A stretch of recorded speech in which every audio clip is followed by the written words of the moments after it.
कई साल पहले एक मूवी आई थी, कंपनी। उस फिल्म में दो डॉन एक दूसरे की जान के प्यासे हो जाते हैं। रियल की उस कहानी का जो भी सच हो, रियल में ऐसी ही खूनी अदावत देखने को मिली जब कभी दाऊद की आंखों के तारे रहे छोटा राजन के रास्ते अलग हुए।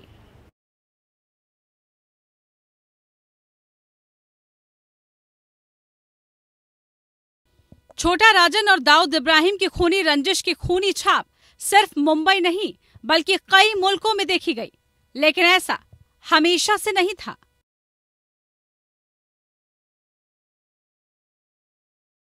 एक वो भी दौर था जब राजन कंपनी का सबसे भरोसेमंद कमांडर था, दाऊद का दायां हाथ। ये उसी दौर की तस्वीर है जब छोटा राजन की शादी के मौके पर दाऊद और उसकी पत्नी महजबी दोनों मौजूद हैं। लेकिन कहा यह जाता है कि 1993 के बम धमाकों से छोटा राजन बिदक गया था। न सिर्फ उसके रास्ते कंपनी से अलग हुए बल्कि दोनों ही एक दूसरे के खून के प्यासे भी हो गए। दाऊद और राजन की खूनी रंजिश में सबसे सनसनीखेज थी वो वारदात जब बैंकॉक में डी कंपनी ने करीब करीब राजन का काम तमाम कर दिया था। जब राजन पर हुआ था बैंकॉक में वार।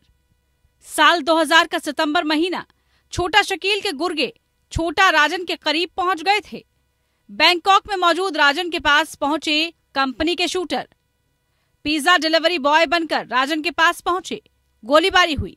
राजन का दोस्त रोहित वर्मा मारा गया। राजन को भी गोलियां लगी। उसे एडमिट कराया गया। हालत बेहतर होते ही चकमा देकर भागा राजन।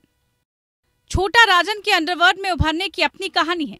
फिलहाल प्रत्यर्पण के बाद से वो इंडिया की जेल में है। दाऊद के दुश्मनों में मुंबई की ही दगड़ी चाल का एक और डॉन था, डैनी यानी अरुण गवली। गवली का खौफ इतना कि एक दौर में दाऊद गैंग के करीब करीब ज्यादातर गैंगस्टर्स को मुंबई छोड़कर दुबई भागना पड़ा था। शरद शेट्टी, सुनील सावंत, छोटा शकील जैसे गैंगस्टर दुबई चले गए थे। अरुण गवली, दाऊद, छोटा राजन, अश्विन नायक, इन तमाम गैंगस्टर्स की खूनी रंजिश के चलते हुए शूटआउट्स की अलग अलग कहानियां हैं। अब मुंबई वो मुंबई नहीं, अंडरवर्ल्ड भी इतिहास में बचा है। दाऊद भी सिर्फ पुरानी तस्वीरों में नजर आता है। गवली उम्र के उस मुकाम पर है जहां वो अतीत की परछाई है। जेल में है, रिहाई की गुहार लगा रहा है। राजन भी जेल में है, लेकिन डी कंपनी का सरगना और इंडिया का मोस्ट वांटेड दाऊद इब्राहिम के गुनाहों का हिसाब होना बचा हुआ है। लेकिन जहां तक मुंबई में ऑर्गेनाइज्ड क्राइम की बात है तो इसकी कमर टूट चुकी है।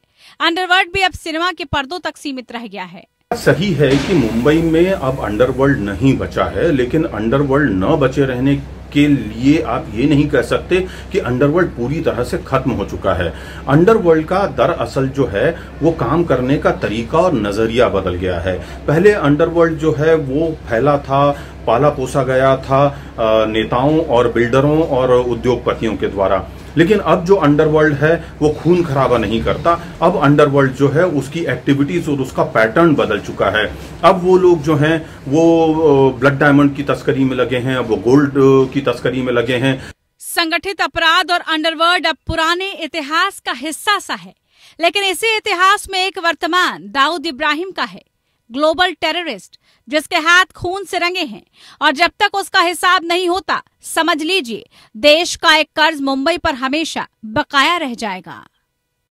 क्राइम फाइल्स में आज की कहानी में इतना ही। देश दुनिया की बाकी खबरों के लिए आप देखते रहिए APN न्यूज। दीजिए इजाजत, नमस्कार।